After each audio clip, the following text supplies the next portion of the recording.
That happened before. The press actually broke out in applause. Good. Columbus Day. We're back. Columbus Day, we're back, Italians. We love the Italians. Okay. Thank you, Mr. President. Thank you. Great. Thank you very much. Have a good one, sir. So we covered Scandinavia and Italy. Not bad. Now for the rest of the world. So I want to thank everybody for being here. As you know, last night we reached a momentous breakthrough in the Middle East, something that people said was never going to be done.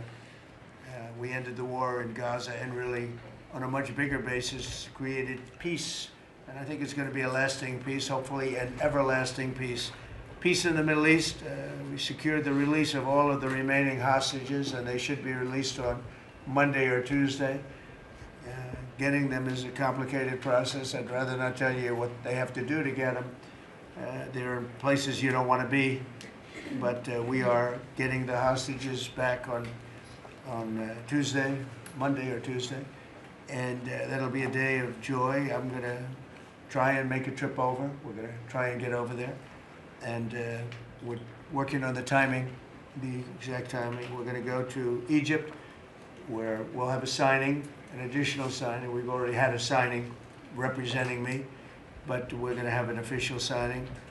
And the amazing thing is all of the countries over there, from Qatar to Saudi Arabia to UAE to all of them, I mean, the rich ones, the less than rich ones, they've all come together, something which is amazing, actually.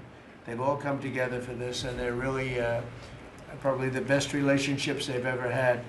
So it's been really something incredible that nobody thought it was possible to get it done.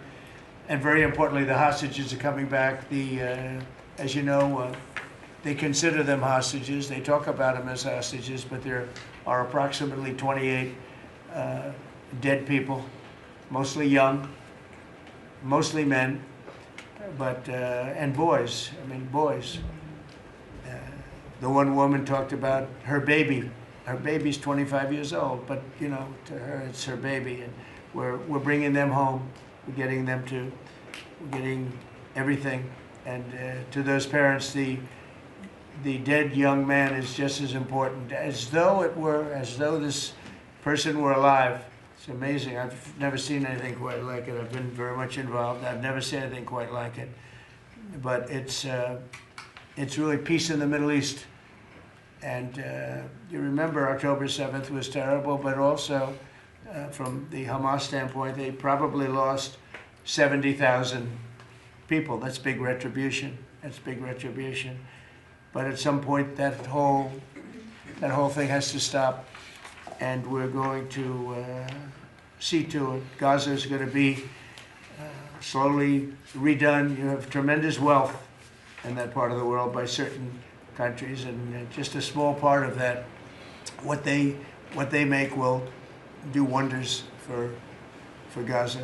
And I think you're going to see some tremendous countries stepping up and putting up a lot of money and taking care of things. But there's tremendous spirit like I haven't seen. And even the news, I won't call it fake news for this purpose, because they really were very fair today, I must tell you, in all cases. But they covered it very well. They covered it very fairly. Everybody loves it. Everybody.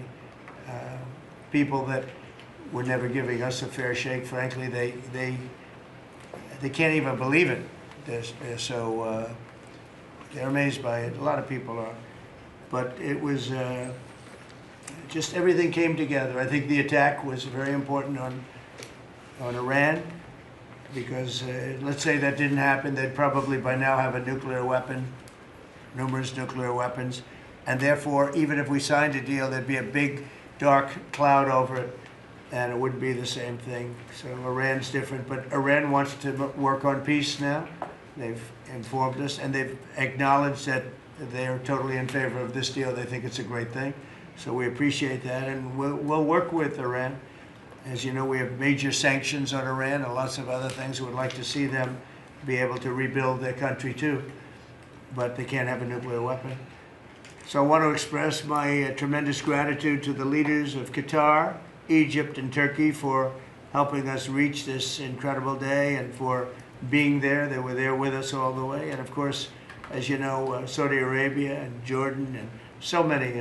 I will tell you, President Erdogan was personally involved in dealing with Hamas and some of the others. He's been great. They've all been really amazing. Indonesia's been amazing. Indonesia's been fantastic. The whole world has come together for this. People that didn't get along, people that didn't like each other, neighboring countries that frankly didn't like each other, but now it's just this moment in time. So we look forward to welcoming the hostages, like you can't believe, home to their families, and that'll take place early next week. We hope Monday or Tuesday. And all Americans should be proud of the role that our country has played in bringing this terrible conflict to an end. And I want to thank, some of the people. JD, you were fantastic, and Pete, you were great. Marco was fantastic. Some of you were very much involved. I'm looking around. So indirectly, I think almost everybody in this room was involved. Susie, I want to thank you very much. You were incredible. You've done an incredible job. So, and yes, John, what you've done was invaluable. CIA, John Ratcliffe, and he's done an incredible job. So I want to thank you all, and if I'm missing anybody, I apologize, but you've been amazing. And then you have Steve Witkoff, who worked so hard. And you remember we settled 7, this is number 8, we settled 7 wars, or major conflicts, but wars. And this is number 8. And the one that I thought would be maybe the quickest of all would be Russia-Ukraine, and I think that's going to happen too. But in the meantime, they're losing about 7,000 people a week, and that seems pretty bad. They're losing mostly soldiers, young soldiers. They go out to war, and they're getting killed. And while it doesn't affect us in a lot of ways, we've got a big ocean in between, you don't want to see that happen. It was a big mistake. That war should have never happened. It would have never happened if I were president. So we're here this morning for a cabinet meeting as my administration continues to deliver for the American people, despite the radical left lunatics that shut down our government. You have Democrats that they've lost their way. They have no leadership. We don't even know who to deal with over there. At least they know who to deal with. We have no idea who we're dealing with over there. It's like they have no idea what they're doing. Republicans have voted repeatedly to pass a clean, nonpartisan bill to reopen government at the same funding levels. We're not going to do anything only good for health care. We're really, I think, become the party of good health care. And they keep using health care as a cudgel. They want to try and get everyone thinking about health care. We're the ones that are saving health care. In fact, one of the things we're doing is we're going to be reducing the cost of medicines by 100%, 200, 300, 500%, and even more than that, because as you know, we're in the process of favored nations right now. We've exercised a clause because we were subsidizing the entire world. The entire world pays a fraction of what the United States has been paying. And we've already, numerous Pfizer and other companies have already signed, and other countries are a bigger problem because they've been getting a subsidized rate. We've been paying for years. This has gone on for 30 years. We've been reducing the rate of drugs for other countries because we've been paying much more than we're supposed to. And they used all sorts of ideas like research and development. I said, what about Germany? What about these other countries? Aren't they paying? No, we have to pay research and development. It was all nonsense, and I couldn't listen to it anymore. So it's a very radical, big, tough shift. Very tough. We got a lot of things going on today.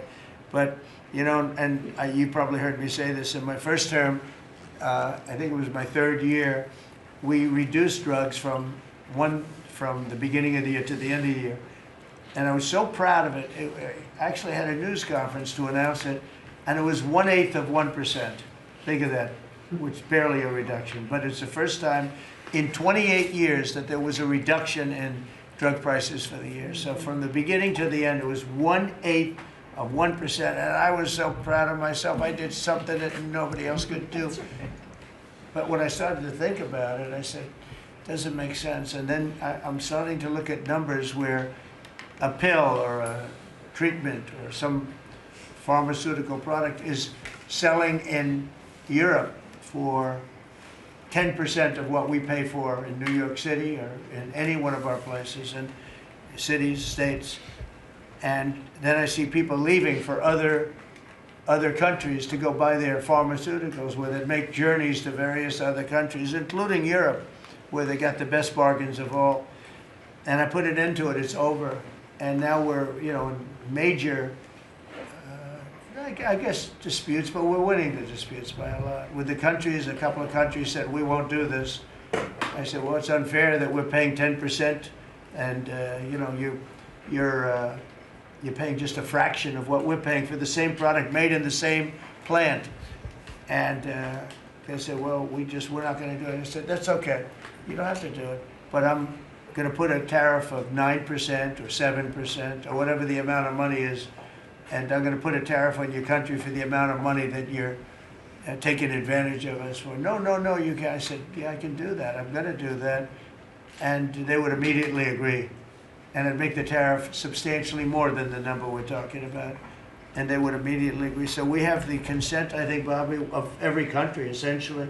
They know that if they don't do it, we're going to put a tariff on for double the price, and then they're going to do it. So we never had that before. You never had anybody in here that knew what the hell they were doing, I'll be honest. It really it makes me angry. Because for years and years, and this started many years ago, and basically we subsidize the world. So this is going to have a huge positive impact on Medicare, Medicaid, even Social Security. But anything where there's pharmaceuticals, drugs involved, it's going to have a tremendous impact. So we're going to get drug reductions of 100%. I told you 1/8 of 1% that I was proud of myself. Now you're going to get 100%, 150%, 200, 300, 400, 500%. You're going to get the biggest drug reductions that you've ever seen. And they're already, I guess they're starting to kick in, but we've made deals with numerous companies and we're going for the full bore. We want whatever the price is. So that would mean that the world price, because the world is bigger than the United States, a lot more people, but the world price will go up a little bit and our price will come down a lot. So if a pill sells for $10 in London and $100 here, the pill will go to $20 in London and $20 for us. It's pretty simple. And that is a number that nobody can even fathom. It's a little like tariffs. Nobody knew how big they were. Nobody knew until they started seeing the trillions of dollars that have come in. I don't know why they didn't understand it. It's something they should have understood. We were taken advantage of for years with tariffs, and now, I don't want to say we're taking advantage, but we've become a very strong country because of the money that's coming in. Republicans have voted repeatedly to pass a clean, nonpartisan bill to reopen our government, and remember, at the same funding levels both parties have supported in the past. So the radical Democrats have chosen to put the economy of our country. We have the best economy we've ever had. We had the best economy in my first term, but we have an economy that's blowing it away, and we have the Democrats who are trying to obstruct. They don't want to have a good economy. I don't think they want to have a good country. That's why they try and stop our law enforcement from doing what we did in Washington, D.C. Washington, D.C., we have a great, safe, beautiful capital right now. Beautiful. It's so safe. You can walk down the street. Numerous people standing before me were mugged. And you're not going to get mugged anymore. We have a safe capital, one of the safest. We took it from one of the most unsafe places to one of the most safe places in the country. And we also beautified it, and we're in the process of doing even more so. So we're very proud of our capital. Again, we were embarrassed by our capital. A lot of people being killed. They'd come from Iowa, Indiana, Florida. They'd come up, and they end up getting shot. They're not getting shot. We moved out 1,700 people approximately, right? Approximately 1,700 hardened criminals, career criminals. They moved them out. So Chuck Schumer and Hakeem Jeffries and the congressional Democrats are holding the entire federal government hostage. I will tell you, a lot of Democrats want to get this thing open too. They do. They're calling us, and they just want to get it open. And all we're doing is saying, just play the same thing until we get it straight. And they don't know how to go about it. I mean, And the problem is we really don't know who the hell is leading the Democrats. You have this AOC, I don't know her at all, but I watched her the other day. She said, well, if they want, they could come to my office. That's not leadership, you know. The only one that challenged her actually was Nancy Pelosi, and Nancy's not looking too good. I don't know what happened to Nancy, but she's not looking great. But she was the only one, I give her credit, she was the only one that challenged her. But AOC said that they can come to her office and negotiate, the Republicans. And we're saying, oh, I didn't know she was in leadership. But she's taking Hakeem Jeffries' place, and Schumer's afraid that she's going to run against him. And right now, I don't know, he can change, life is crazy, right? But right now he can't beat, I don't think he can beat anybody.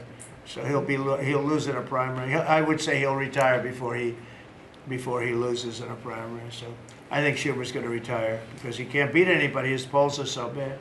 Meanwhile, the Democrat shutdown is causing pain and suffering for hardworking Americans, including our military, our air traffic controllers, and impoverished mothers, people with young children, people that have to live not the greatest of lives.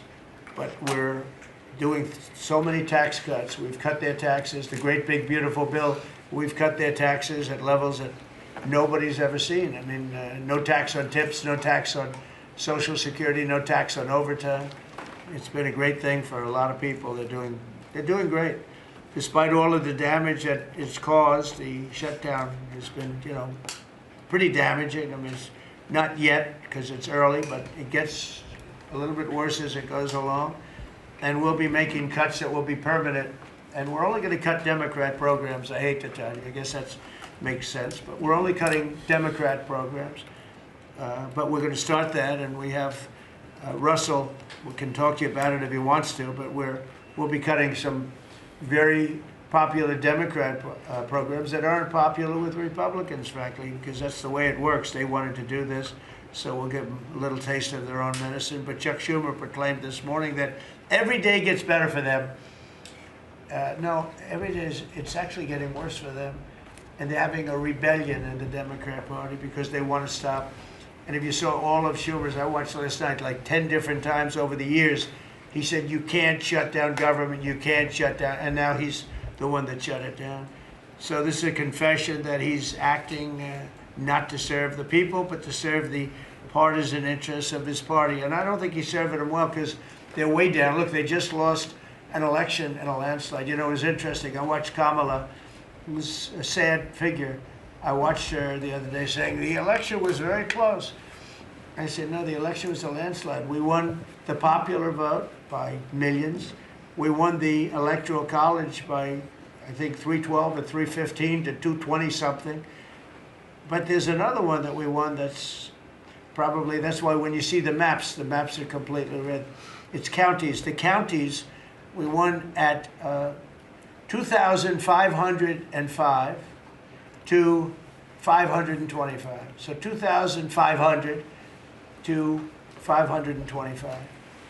That's called one of the greatest, biggest landslides in history. And that's one that people are using now as a primary. But literally, when you see it colored in, the entire country is red representing Republicans. So, you know, they go around, they just lie. They just lie.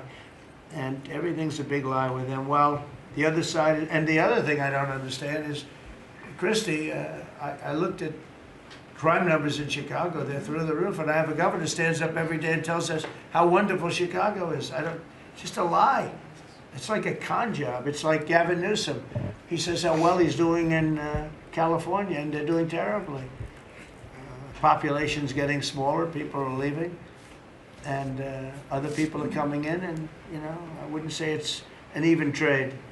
While the other side is focused on playing games, the Trump administration is focused on creating jobs, bringing down prices, and we've really brought them down a lot. That's the other thing. We're bringing down prices a lot.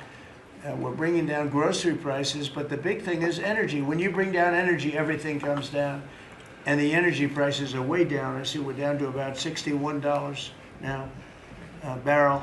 And what gasoline's going to be, I think gasoline's going to be below $2 at some point in the pretty near future. It's very low, much lower than it was under Sleepy Joe. And we're restoring law and order in our country. We're restoring it here, but we're restoring it right now. We're in Memphis. We're going to Chicago. We're going to other cities. Many governors are asking us to, including Democrats are trying to ask. I don't know what the big problem is. If I were a Democrat governor, I'd be saying, whatever you can do to get crime down, I'll take anybody.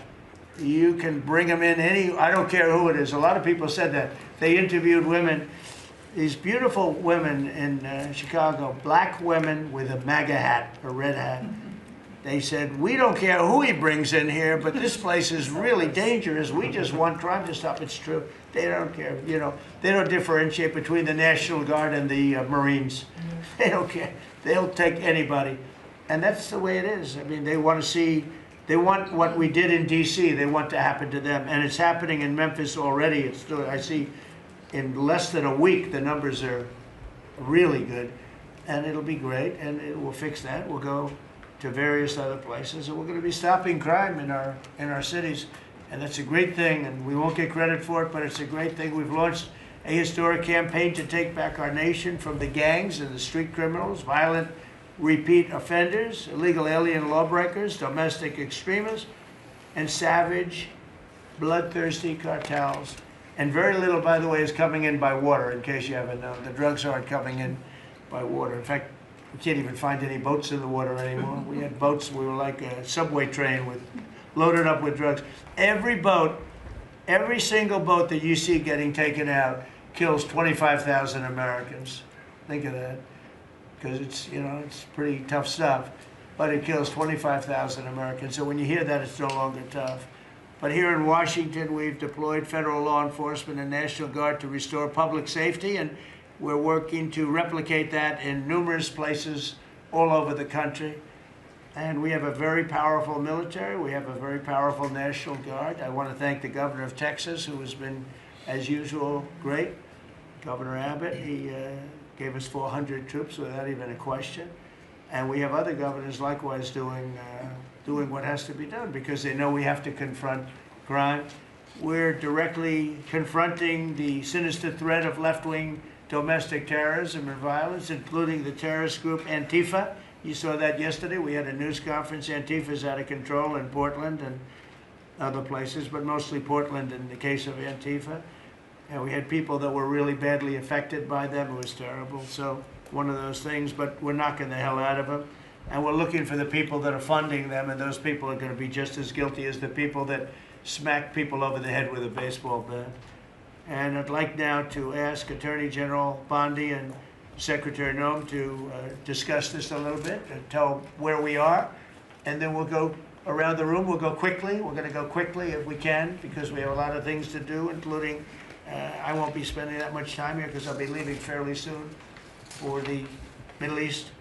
And I'm very honored to be involved with that, I'll tell you. It's a great thing for our country. People are so happy about it. I've never experienced anything quite like it. I've never seen such universal praise for being able to do something. No, it's something that nobody thought was possible, and we're going to end up having peace in the Middle East. Who would have thought? So, Pam, could you start, and then Christy, please. Sure, President Trump, and despite the Democrat shutdown of our government, our law enforcement officers are out there working without paychecks, round the clock, to keep and make America safe. Secretary Hegseth and I were recently in Memphis. We had 1,100 law enforcement officers in one room with us. The Memphis PD, they were the happiest to see us, don't you think, Secretary Hegseth, of anyone.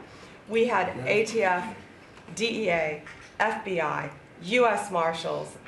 I'm not sure if our park police were there. We had Treasury, Secretary Bessent, and of course we had Secretary Noem's Homeland Security, all working together with the Guard. They were so happy to have us there. We've been making arrests left and right. So far, we made 562 arrests and seized 144 illegal guns, just in the short time we've been in Memphis. And many of these people are career criminals.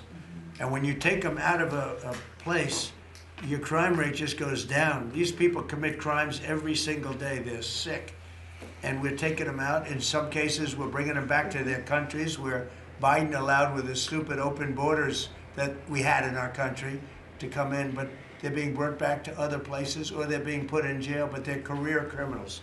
President Trump, last night alone, we made 91 arrests, 19 firearms off the streets, and one was a warrant for a homicide, and 4 sex offenders who had active warrants. One was a sex offender on a child.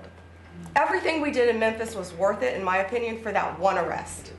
Think about that. We got a child rapist off the streets, but yet we've made 562 arrests and still going strong in Memphis. Just what we did in DC. But it's because it's all of us. It's a team working for you to make America safe all together, round the clock. Thank you very much. Thank you, Pam. Thank You're doing you, a great President job. Trump. And it's amazing that we're not getting cooperation from Democrats. It's like, it's a new issue. You know, we have all the old issues of the wall and the border and all of the things, men playing in women's sports they still want that, transgender for everybody. All these issues are so crazy, but we have a new one. It's called crime. We stop crime and they allow crime. They want crime. It doesn't make sense. I think it's as ridiculous as the other things that we talk about all the time. But I've added it onto our list, a 5-letter word called crime. We stop it, and they actually incite it. It's crazy. You would think they'd want them. You'd think they'd want Christy and Pam and all of the people. Well, if we needed the military, people will be there. We've got a massive military. We have the best numbers we've ever had for recruitment. We have a lot of people now. We have people that can't get into them. In a great economy, they want to be soldiers again. A year ago, they didn't want to even think about it. Same thing as with police and firemen, everything. They want to join. They're proud of our country again. Christy, go ahead, please. Well, sir, thank you for your leadership and for deploying all of government to help us keep our country safe. You have talked extensively about how threatened our ICE officers are, but all of our law enforcement out there. And we saw the shooting in Dallas at that facility, so we're hardening all of our buildings and making sure that we have more security measures, snipers on the roof, people to protect our law enforcement while they're out there on the streets. But what I'm also doing, sir, is, and with your authority, is we're purchasing more buildings in Chicago to operate out of. We're gonna not back off. In fact, we're doubling down, and we're gonna be in more parts of Chicago in response to the people there. And then I was there a few days ago and looked at some facilities that we can deploy more law enforcement out of. Because what they're trying to do with these riots and violence is distract us and keep us from going after those murderers and rapists that are out in the streets. And then I was in Portland, went out and back on Tuesday, and met with the governor, met with the mayor, met with the chief of police and the superintendent of the highway patrol. They are all lying and disingenuous and dishonest people.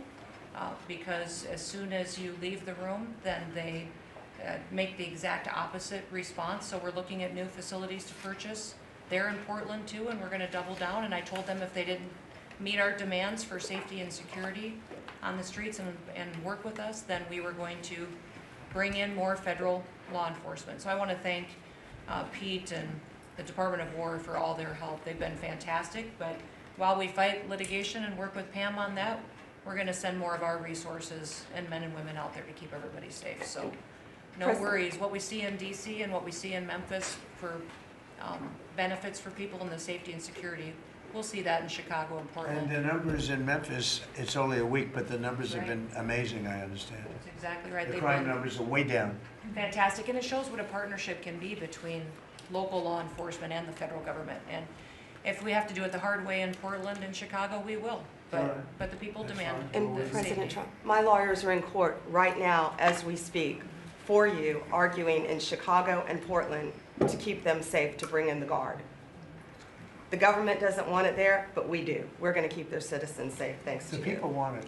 I don't understand the politics of it. I don't understand why a Pritzker is trying to protect people that are really bad. They're more scared of the anarchists that are on the street and the politics of it than they are of doing the right thing. I think they're afraid. Yeah, I think they're threatened. They don't tell us, but I think Pritzker's threatened by people. Because there's no other reason that this could be possible, that they don't want to have a safe Chicago. And we can solve the problem very quickly. And we're doing that anyway, regardless of if he doesn't want it or if he does want it, we're doing it anyway. So make sure. I asked the mayor that himself. He said that Portland was perfectly safe, a beautiful city, no problems. And I said, well, why did you clear the streets for me today then and build out a 4-block radius to make sure I could get in and out of here? And these people on the street screaming death to ICE. There's graffiti that says Molotovs melt ICE.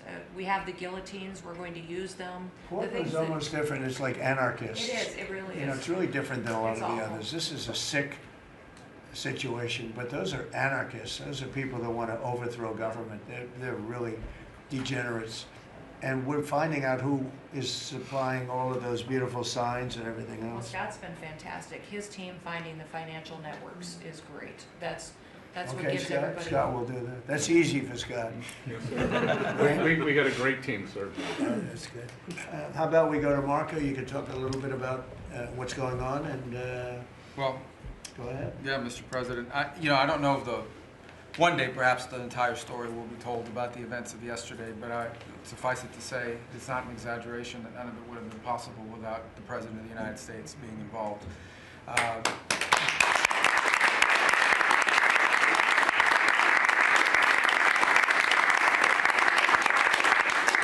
It really began with your trip to the Middle East, where these relationships were forged with partners in the region, personal relationships, close relationships that created the foundation where all this was possible.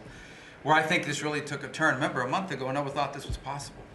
Where it really took a turn about a month ago, less than a couple weeks ago, is when we were at the United Nations, and you convened a historic meeting, not simply of Arab countries, but of Muslim-majority countries from around the world, including Indonesia was there, Pakistan was there, and created this coalition behind this plan. Then on that following Monday, you met with the Prime Minister of Israel here, and that plan was presented. And then, of course, our great negotiating team followed up on it. In the interim, again, perhaps the stories will be told, perhaps they will never be told. The President had some extraordinary phone calls and meetings that required a high degree of intensity and commitment, and made this happen. And I think what's important to understand is that yesterday what happened was really a human story. There's a geopolitical aspect to it, there's no doubt about it. It creates the conditions for Gaza to one day be a normal place again, and people to have a better life, and Israelis to be safe. But yesterday was a human story. And because of the work you put in, and honestly, not only is there no other leader in the world that could have put this together, Mr. President, but frankly, I don't know of any American president in the modern era that could have made this possible. Because of the actions you have taken unrelated to this, and because of who you are and what you've done and how you're viewed. And this weekend, because of that, at some point very soon, we are going to see 20 living human beings emerge from the darkness into the light for the first time in 2 years. And that is because not only were you used the credibility and the power and the prestige of this office and the relationships you created, and you committed yourself to making it happen. And I think it will go down as a historic moment in the history of our country, and something our country should be very proud of, that we have a president that's committed to not just peace, but to the human aspect of reuniting these families. My last point on this is just a couple days ago, Secretary Lutnick hosted us all, many of us, at the Kennedy Center. And we have these families, we've interacted with them for so many years, for 2 years now. And the stories are heartbreaking, both whose families are alive and those who are deceased as well, who want their relatives back so that they can complete the process of grieving. And we had all hoped that perhaps that was the day that we would have an announcement for them on the anniversary of the 7th, but I know you were able to speak to some of those families last night, and I just hope the whole nation understands how incredibly proud they should be of their president and of their country for the role that they've played. And I don't want to let this moment pass, Mr. President, without also noting the incredible work of Steve Witkoff and Jared Kushner. Yeah. They're an incredible team working together, facing some substantial impediments to even being there this weekend and doing it. Let me just leave it at that. And they've done a great job on your behalf, Mr. President. They deserve a tremendous amount of credit. But thank you for what you've done for the world. For the world. Thank you very much, Rose. I appreciate it. I think because we have a very busy day with all that's going on, what we'll do is maybe just a few of you raise your hand if you'd like to say something that don't talk too long, Doug. He's doing such a great job. So good that he could talk all day. That's the problem, right? But and what we'll do is just take a few hands, and then we'll go back to getting peace done. Okay? We'll go a little bit quicker. We'll take a few questions from the press. Go ahead, please. President Trump, I just want to double down on what Marco was sharing. It's such a remarkable accomplishment. Agree that no other president could have done this, but what set the groundwork for you able to do that? When you took office on January 20th, you made a 180-degree turn in our military strength with Pete's leadership. You were the master class in peace through strength. So militarily, we've completely turned around. We've demonstrated that through execution against Iran and others, that we have force. We want to end wars, but we'll use power if we have to. And then secondarily, peace through strength is also the prosperity, having the strongest economy and being willing to wield the power of a tariff in addition to the military power to reorder the globe. Those two things that you're standing on, both economic power and military power, allowed these negotiations to go forward. And I think as you've described the importance of these economic negotiations and all the trade deals, but that also begins with another 180-degree turn, and that was the 180-degree turn on energy. You have used energy diplomacy to bring prosperity to the American people, and you've used it to bring peace abroad. The combination of those three things have been remarkable, and now we're seeing the remarkable result. And we got one more that I know you want to end with Russia and Ukraine.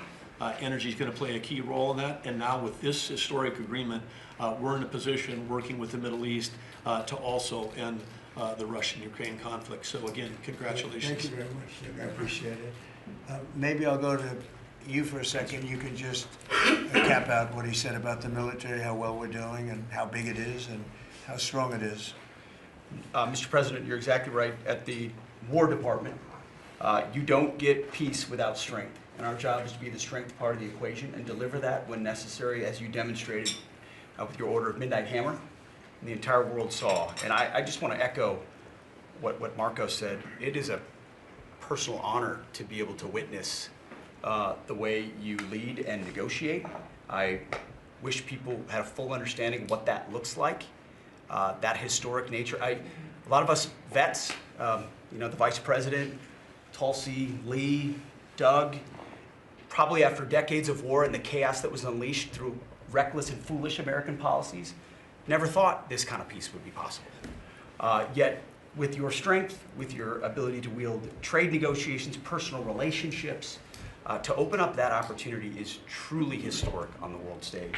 And it creates a whole number of other cascading effects. And watching Marco and the Vice President and Steve and Jared, the CIA director, everybody come together to make it happen. You've formed a phenomenal team, Mr. President. And at the War Department, our job is to make sure if and when there's question about American commitment, the whole world knows we've got the biggest, strongest, most lethal, and most ready War Department in the world, which is true, which is why we saw record recruitment in 2025, Mr. President. The first 2 weeks of 2026 already blows that out. FY 2026 already blows it out of the water. In fact, re-enlistment has already met its year-long goal in the Marine Corps in 2026. 2 weeks. Okay. You can't. There's no other way to create that kind of love and enthusiasm than with your leadership, sir. And it is an honor to work with Pam and with Christy and the cities across the country to make sure American citizens and law enforcement are protected with our National Guard. But that's a core mission. And last thing, Mr. President, on the southwest border, the first group that rotated in to lock down that border to 0 crossings is now rotating out, and with a new border medal, the Southwest Border Medal, or it's actually called the Mexican Border Medal, revived from 1918, that will be pinning on their chest. So thank you for renaming the department, and we're trying to live up to it every day. Thank you, sir. I mean, think of this. We have record numbers of recruitment. 1 year ago, there were stories, front-page stories, that we couldn't get anybody to join the Army, Navy, Air Force, Marines, Coast Guard. My beautiful, I call it our beautiful Space Force. I love our Space Force. It's turned out to be very important. But we couldn't get anybody to join. Nobody wanted to join, including our police and fire. They didn't want to join anything. Recruitment was embarrassing. We couldn't get anybody. And now we're brimming. Now it's, and they're getting in based on merit now. A soldier's a soldier. They come in now based on merit, not based on woke stuff that anybody can qualify. You have to qualify for jobs. You have to qualify for certain types of jobs. And it's amazing. So we were embarrassed a year ago. Think of it, a little bit more than a year ago. I think it stopped on November 5th. I think it really started, this all started on November 5th, the election day. but now everybody wants to be, and we have an overabundance, and maybe we should raise it a little bit, I don't know. I like that idea, sir. But we could raise it, but we have so many people want to join, and they're proud of our country again. JD, could I ask you to say a few words? Yes, sir. So just a couple of things. Mr. President, first of all, congratulations on yesterday. It was a big day. To Marco, to Susie, to the entire team, but in particular, viewing it from this perspective where for months the fake news media attacked you, attacked the entire team, attacked your approach. You know, the definition of insanity is to do the same thing again and again, expecting a different result. The reason we're here is because the president actually charted a different course with a different team. He vested a lot of authority in Steve Witkoff in particular, and that's why we're here. It's because you did something different, and I think it's important to recognize that. I also think the president, you know, Marco mentioned the president's personal touch being a big part of this. The one thing I would say is obviously the president of the United States, a New York real estate billionaire, one of the most famous New Yorkers in the world, has a lot of interaction with a lot of people who are very pro-Israel. I think that was an important set of experiences and life experiences that he brought to the table. He also, of course, knew one of the most famous Palestinians in the world, Chuck Schumer, and I think without that background of knowledge, it would have been impossible to get us to this point. Second thing I want to say, just on Chuck Schumer, the president mentioned this, that Chuck Schumer said this has been very good for us this morning about the shutdown. One of the things that we talked about before all the media came in, and that all of us are going to work on for the rest of the day, we've been working on for days, is how to make the shutdown as painless as possible on the American people. So while Chuck Schumer brags about this being good, and I think the president is right, it's not good for him politically as much as he might think that it is, it's causing real consequences for the American people. There's a low-income food program, the WIC program, that my mom actually used when I was a baby. That program is about to be underfunded, and it's about to get cut off because Chuck Schumer won't open the government. We have troops. The Secretary of War mentioned how well we're doing on recruitment. We're trying to figure out how to pay our troops because Chuck Schumer is shutting down the U.S. government. There are veterans benefits that are going to suffer. There are Americans that are going to suffer because Chuck Schumer refuses to do his job. So while we're all celebrating this incredible success that we've had on the world stage, the country could be doing so much better if Chuck Schumer did his job and opened the government. Every single Republican, except for Rand Paul, has voted to open the government. A few moderate Democrats, to their credit, have voted with us to open the government. We just need 5 more Democrats to come to their senses and let the people's government serve the American people. I hope that they'll do that. Thank you. Thank you, sir. Chris, please. Yeah, to follow up on that point, Mr. President, the Democrat or Schumer shutdown did not begin 8 or 9 days ago. It began 8 or 9 months ago with your inauguration. For the first time in American history, every Senate confirmed appointee who are our deputies to run our department, every one of them has been filibustered. One of the critical parts of my department is the National Nuclear Security Administration. It maintains, manufactures our nuclear weapons and our engines for nuclear submarines and nuclear aircraft carriers. We are a key supplier to Secretary of War Pete Hegseth. They filibustered, the Democrats filibustered the leader, the administrator of the National Nuclear Security Administration, would not let him come into my department until the Republicans 2 weeks ago changed the Senate rules so they could confirm him and we could have a leader. They filibustered the leadership, now they're filibustering the funding. In the next 6-7 days, we're going to run out of funding, and the retooling of our nuclear stockpile, the ultimate guarantor of our sovereignty, is going to be underfunded, and we're going to have to slow down and creep to us crawl these efforts. Just incredibly irresponsible for Schumer to worry about his own reelection and not the 340 million Americans that count on the efforts of our military and all of our departments. It's truly offensive, and we need to bring it to an end as soon as possible. Let's open the government back up. And you're doing a great job. Thank you very much. Bobby, did you want to say something? You got a lot of things happening. A lot of things. A lot of very positive things, actually. Mr. President, I'm glad you're getting bipartisan accolades on the Mideast peace agreement. You should also get bipartisan accolades on the MFN agreement. It is a historic agreement that's going to benefit every hardworking American. It's going to lower the price of drugs for every American. By the time this administration is over, we will have 95% of the drugs in this country will be the lowest price in the world.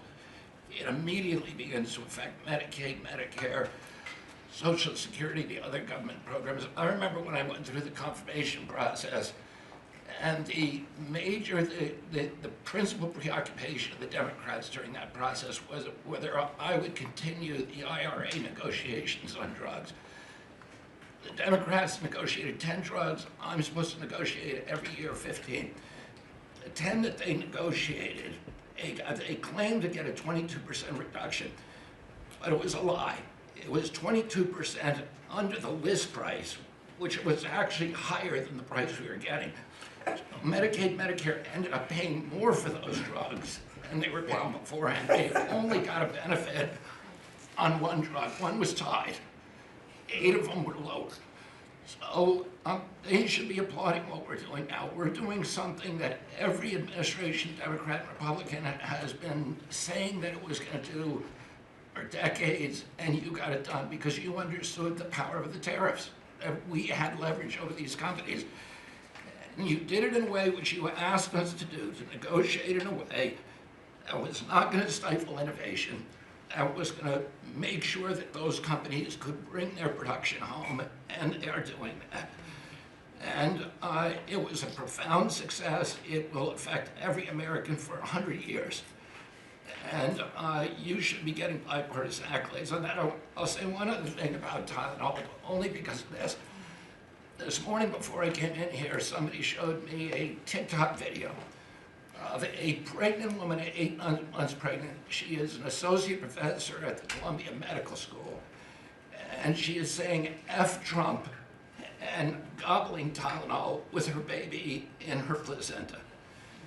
And the level of Trump derangement syndrome has now left the political landscapes, and it is now in the realm of pathology. And a mother could overwhelm millions of years of maternal instinct to put her baby at risk. And all you have to do is look at the studies which you and I talked about. It's not dispositive that causes autism.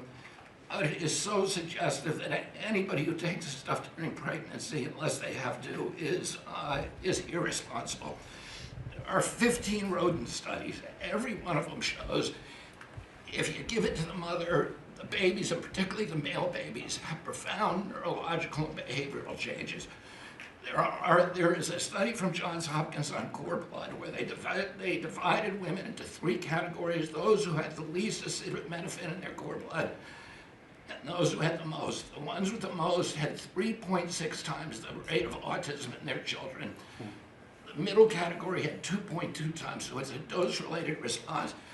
And there are dozens of studies that show the countries that use the most have the highest level of autism.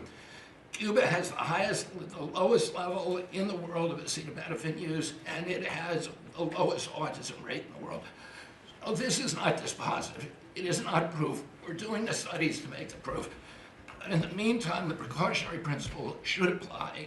And any mother who is taking this stuff during pregnancy just to get back at Donald Trump is doing something that is pathological. And we're seeing that across the board. I got a lot of other stuff to talk about, but I know we got a short time here. But thank you, Mr. President. You're making our country healthier again. Thank you, Bobby. Could you just say, for the record, state what the autism was, let's say, 20 years ago and what it is today?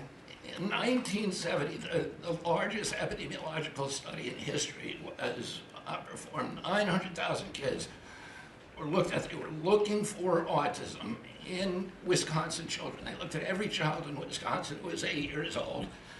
They found an autism rate of 0.7 per 10,000. So almost close to 1 in 20,000, less than 1 in 10,000.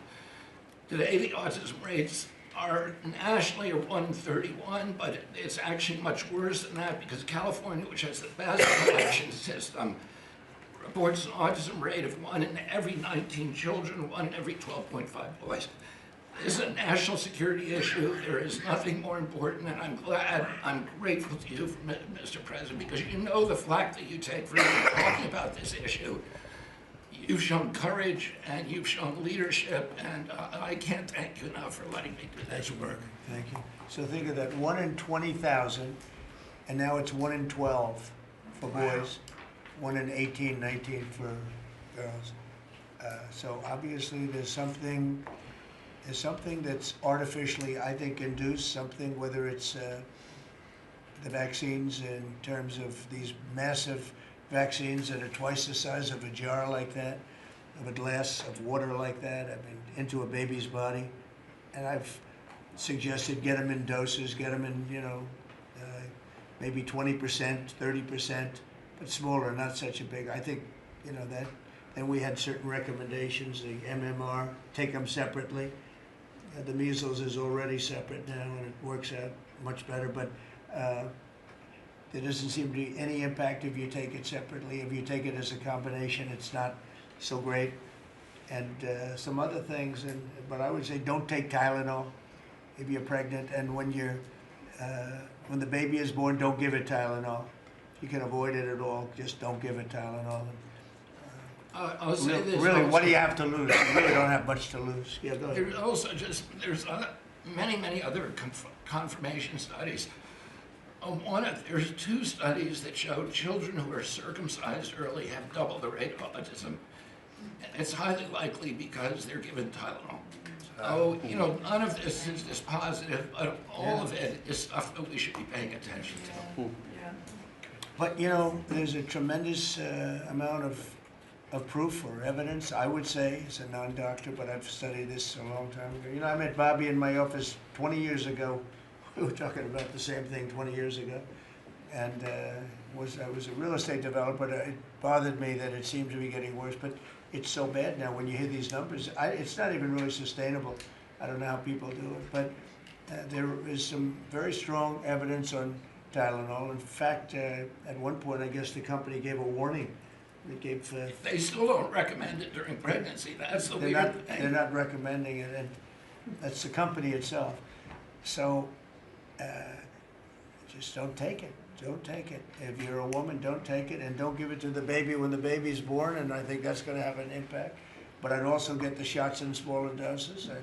There are a few things, we gave a few things that just seem to be, and I think you'd get that number way back up. Think of it. You have 1 in 20,000, and now it's not even believable when you think that 20,000 drops to 12 children.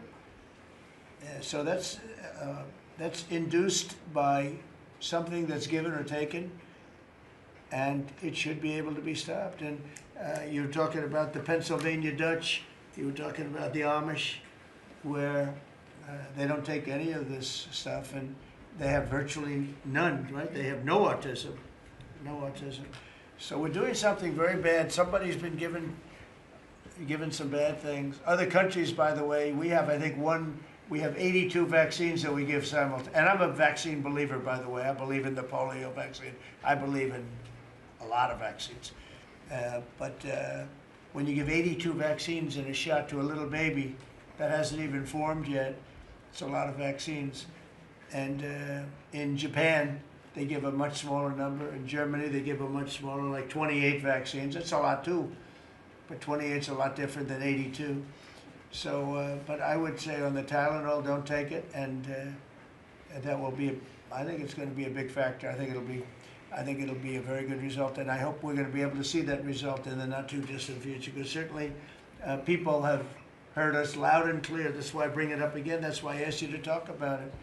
Because this is a horrible thing, and if you don't take it, I mean, you have to tough it through sometimes. There are other things you can do, but you have to tough it out. It's easy for me to say, but I think you're going to see numbers that will be it'll be so significantly improved, and maybe fully improved. I mean, there's something there, there's something going on, and we have to address it. And so I'm addressing it the best I can as a non-doctor, but I'm a man of common sense. Okay, any other questions? I'd like to comment on the Yeah, workforce. please. Mr. President, a lot of people are calling to give you the Nobel Peace Prize after this peace deal that you managed to achieve in the Middle East. First of all, your opinion on that, and I was wondering about your trip to the Middle East, if you can tell us if you're considering to speak at the Knesset, at the Israeli parliament. Well, they asked me to speak at the Knesset, and I've agreed to. If they would like me to, I will do it. It's the first time a president has ever done that, so that makes it very interesting, right? Yeah. But yeah, so I will do it if they want me to. They have asked me to do that. Thank you. Families of hostages are out in the streets in Israel dancing and crying tears They're of all joy. dancing in the streets. Right now, they're dancing in the streets. They're so happy. Everybody's happy. They're dancing in the streets of Arab countries, Muslim countries. I've never seen anything like it. Everybody is happy. It's been really amazing. Thank you. President Trump, on the international peacekeeping force that's going to deploy to Gaza soon, do you expect that Pakistan, Turkey, other countries to contribute forces? Has that become firmed up? And also on the shutdown, it seems like in the House there's a majority support for a temporary extension of the Obamacare subsidies, perhaps minus the funds for illegal immigrants. Is that how you see the deal to end the shutdown happening? Well, I see the deal just getting extended as we continue to talk, but we're willing to pay because we're paying. You know, it's very simple. We're paying. And the Democrats are the ones that cause this problem, and it's a big problem for them, and they have a lot of break in their ranks. But so I see that, you know, I think that'll get worked out. But we want to get back before we do this. We don't want to have a gun held to our head. We don't like that, and the public doesn't like it either. So we want to get back, and I think it's going to work out. I think it's going to work out very well. It's something that shouldn't have happened. This was supposed to take place before the election. You know, this was supposed to take place on September 28th before the election. We shouldn't even be talking about this right now. This is actually something that shouldn't have even happened. Yeah, please. Mr. President, looking ahead, what guarantees Hamas disarms and that Israel doesn't resume bombing once the hostages Well, are the first released? thing we're doing is getting our hostages back, okay? And that's what people wanted more than anything else. They wanted these hostages back that have lived in hell like nobody has ever even dreamt possible. And after that, we'll see. But they've agreed to things, and I think it's going to move along pretty well. But what is phase two? When does it I'm not begin? going to talk about that because you sort of know what phase 2 is, but there will be disarming, there will be pullbacks, there will be a lot of things that are happening. You know, I gave you a whole list of 22 different things that will take place. And I think it'll take place, and I think you're going to end up with peace in the Middle East. But we have to get our hostages back. And we weren't going to do it at the end. We're going to do it at the beginning. We said we want them at the beginning. We're not doing it. You know, we got the hostages back. We did, as a group with Steve and Jared and Marco and me and all of us. We got the hostages back. We got many of them back. Many, unfortunately, were dead. But we got many back that are now living with their families, with their parents in many cases, and with their husbands, families, wives. Many of them, they celebrate all over. They're the ones that are celebrating the loudest. They're all over. There are a lot of them that we got out. But the last 20, and I always said the last ones are going to be the most difficult. But it's been a very big deal getting the hostages out. But the rest is going to take place too. And can you promise Palestinians they will be able to stay? Well, they know exactly what we're doing. We're going to create something where people can live. You can't live right now in Gaza. The place it's a horrible situation. Nobody's ever seen anything like it. So yeah, we're going to create better conditions for people. Yeah, please. Mr. President, excuse me, what kind of security guarantees is the United States going to make for Gaza? Well, we're going to work with very wealthy countries that love people, frankly. I know them very well. They love people, but they love Arab people, and they love Muslims, and they love, I think right now they love everybody, and they're immensely wealthy, and they're going to be involved in putting up money, and for them it's a small amount of money. For somebody else it's a large amount of money, but you know, these are the wealthiest countries in the world, and they'll be very much involved in making it as good as possible. And what's your take now on a two-state solution, sir? Just to follow up on that. What is your view now on a two-state solution for the... I don't have a view. I'm going to go with what they agree to. Mr. President, given that there are some tough provisions for Israel in this agreement, are you at all concerned that Bibi Netanyahu may not continue in his post? He may be deposed. That Bibi may go a little bit out of whack? That he may no longer be prime minister when this is over? Look, that's politics. It could be. I don't know. I think he's very popular right now. He's much more popular today than he was 5 days ago. I can tell you. Right now, I think maybe people shouldn't run against him. 5 days ago, it might not have been a bad idea. No, Bibi's become. This has been a very good thing. I don't think he did it for that reason. Okay, but I think just looking as an analyst would look at this, I think Bibi should be very popular right now. Yeah, please. What will happen if Hamas says that it cannot locate or was not able to find all of the deceased hostages' bodies within the time Well, frame? we'll have to see. I think that's going to be, it's largely been answered. We know where most of them are. Actually, the bodies are a bigger problem because some of the bodies are going to be a little bit hard to find. It's a terrible thing to discuss even, but you understand, we're all people, we're grown-ups, we understand life. Nobody can understand this stuff because this could have taken place, but we have the hostages for the most part, and so I don't think it's going to be overly big. The situation with the bodies, you know, they say 28.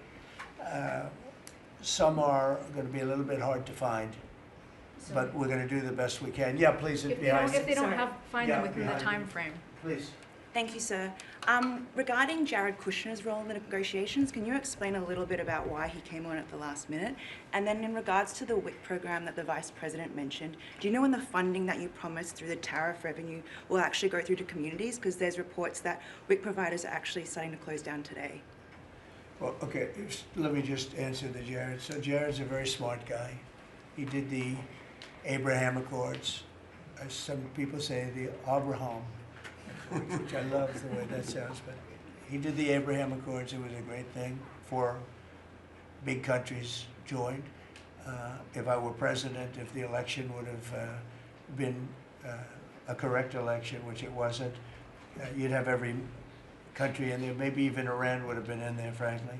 But you'd have every country in. Now, by the way, that's going to be filled up rather quickly. People want to join the Abraham Accords.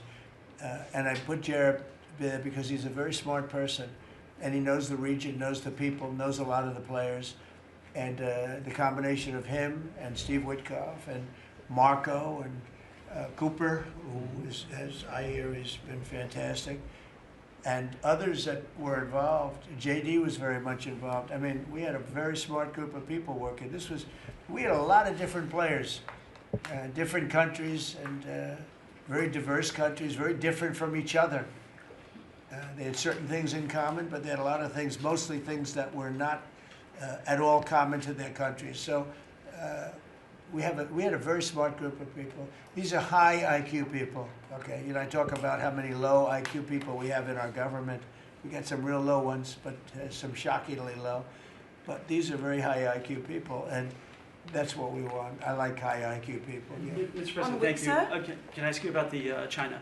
You're meeting with President Xi. The Chinese have now set to put in new export controls on rare earth minerals, and they've stopped buying soybeans from the U.S. What do you hope to get out of that meeting now with President Xi? Well, we'll see. I mean, I just heard this a little while ago before we came in, so I haven't been briefed on it.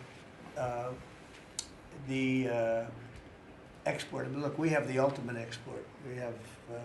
We have import, and we have export. We import from China massive amounts, and you know, maybe we'll have to stop doing that. But I don't know exactly what it is. Neither do you. Neither does anybody. It's a little bit soon. I just heard about it.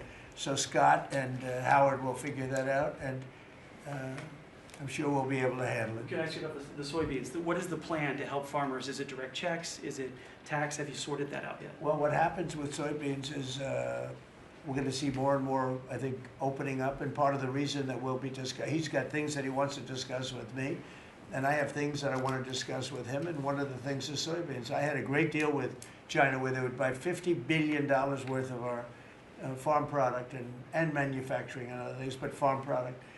And it was going along well. Then when the election turned out to be a rigged election and we had the wrong guy get in there, he didn't do anything about it. I used to call up President Xi every 2 weeks, or I'd call up people in China, say, you got to keep going, you're not buying the amount that you agreed to. And this went on for, ever since we signed the agreement. It was a great agreement.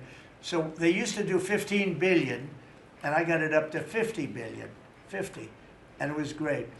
Then when Biden got in, they just never adhered to the agreement, and nobody in Biden's group, as you can imagine, did anything about it. So it just sat there for 4 years, and they didn't adhere to the agreement. And we, you know, it's hard to go back after 4 years of nobody calling them, but I used to call them every 2 weeks. I'd say, you know, you're a little low, or I appreciate it. Oftentimes I'd say, thank you very much, you are totally adhering to the agreement. But we had an agreement, they would buy $50 billion worth of our product, mostly farm product. And the farm, remember I said to the farmers, buy larger tractors and more land, and that's exactly what happened. They did well. But we do suffer. I'd like you to discuss that maybe for a second, Brooke. Sure. Very quickly, by the way. Yes, sir. But would you just talk about how Biden let us down? Biden, every single thing, every problem the farmer has is because Biden didn't do anything for 4 years. Go ahead. No, I think that's right. This president has been unequivocal in his support of the farmers. First of all, in term one, we worked on it so hard and opened up markets, but especially this term. But here's what everyone has to understand. The farm economy is in a very uncertain time. But that isn't because of the current trade negotiations, although certainly the China part is part of that. But we inherited a slew of issues. First of all, as the president said, when we left Trump 1, we had an agriculture trade surplus. When we came back for Trump 2, it was a $50 billion ag deficit. That isn't everything, that's just agriculture. The second part is the cost of inputs for our farmers increased on average between 30 and 38%, but that includes fertilizer, it includes fuel, it includes interest rates, it includes labor.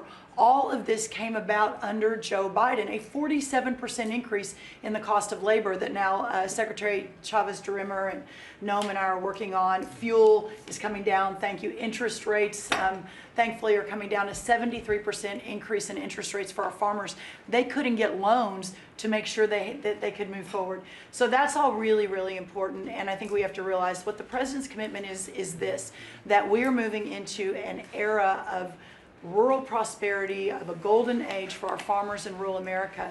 The trade renegotiations and the trade realignment that Jameson and Scott and Howard have led with the president's leadership is unlike anything that's happened in the history of our country. And those that will benefit the most are the original Americans, our farmers and our ranchers. The president has committed, if we need a bridge, he has talked about that to get us from the Biden years to the new Trump era. That's what we're working on every day. We've got to get the government reopened so that we can move forward on that. And once we do, we'll be able to move out a significant program to help our farmers. Long term, we have to change this hamster wheel of government. We've got to ensure that the farmers have the market to sell, and it's a national security issue and onshoring a lot of the food as well. Okay, So, sir, thank you. Thank you, everybody. I think that's enough. Thank you, press. Thank you, press. Let's go. Thank you. The country is doing very well. Thank you very much, everybody. Thank you, press. Still open to go out. Thank you. Thank you. Let's go, press. Thanks, guys. Let's go. Head out, guys. Thank you. Thank you. Right this way. Thanks, guys. Grab the camera. We can come back. You head out. Of course. Check them out. Come on. You chandeliers. I do have you.